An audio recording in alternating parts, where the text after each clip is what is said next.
Christian Knox here, the realtor for you, part of the Danny Blaine real estate team. And today I'm here with Ken Champlin of Champlin Roofing.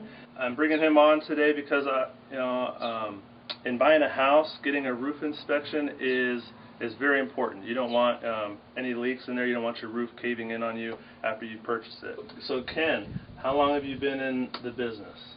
I've been roofing since 1995. Started doing roof certifications in 1998. Been doing it about 21 years, the roof certs. I've done probably 6,000 certifications, upwards of between probably 8 and 10,000 inspections.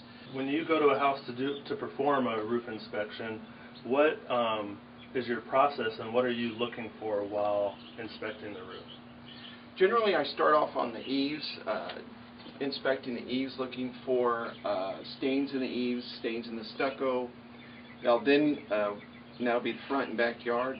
I will then go up on the roof and just start, walking back the roof back and forth.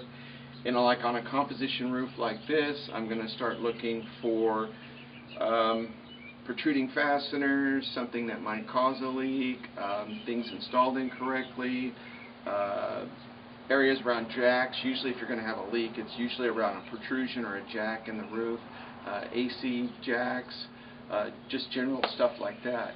And it's usually different on every home. Sometimes I'm surprised, see things new. It's always something new. But usually it's different things on different roofs. You're going to look tile. You're going to be looking for cracks. You're going to be looking for blockage in the valleys. Just general things like that. Is there such thing as a forever roof? A lot of times with buyers, when we're looking at a house and they see a tile roof, they go, "Oh, nice! It has a forever roof." Is that a real thing? Well, they can be forever roofs, but they don't know how long the concrete's going to last. Concrete, they know will last at least 100 years. But the thing about being a forever roof, it's like having a forever car. If you don't maintain it, it's not going to last. You're going to get leaks. And especially with your tile roofs, you've got to keep the debris off of them. You've got to, tile will slide out of place. You've got to put it back in place.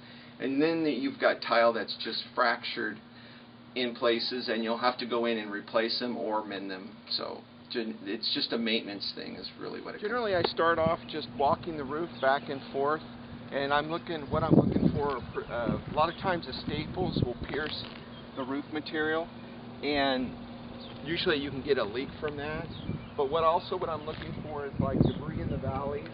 A lot of times, right now, this wouldn't leak, but once it gets all wet and matted down, water can come down and then divert and go out sideways underneath the material. So you just want to keep all that debris out. So then I just generally kind of walk the roof, and I'm looking for things that might be a problem. But this is a fairly new install, and it looks pretty good. A lot of times also, this dish is mounted in a perfect location.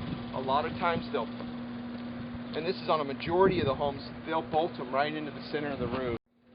Indentation here in the composition here, but that's not a problem because it doesn't pierce all the way through.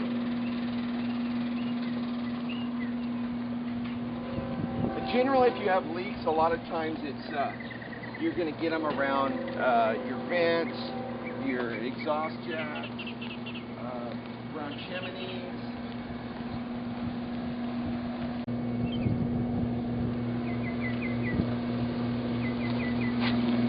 A lot of times they take this one, but there's big gaps, and a lot of times water can collect on these, and it feeds it right down into the gap in the.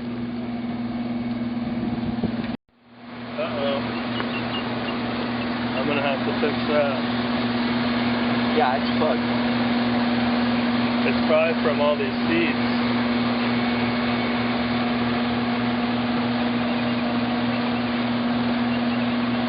Fixed. Which isn't part of my job. I don't do those repairs. I'll find that the condensation pan has rusted out or is leaking, and then you just got constant water running down your roof. And a roof is it's supposed to be waterproof, but they're not. If you have constant water running on them, they'll eventually start leaking. Okay. Like I've come across homes where they have coolers on the roof, and it's a rental, and the tenant never calls the landlord, and just 24/7 water's running on. Eventually it works its way through. Rust starts rusting, the fasteners out, material starts coming up, it goes through, and finally their sheetrock falls. Ken, thank you for walking the roof and explaining what it is that you do, and kind of pointing out the pitfalls and things. But I have one last question for you. So right now in your life, if it were a movie title, what would the title be? Dazed and Confused. Why is that?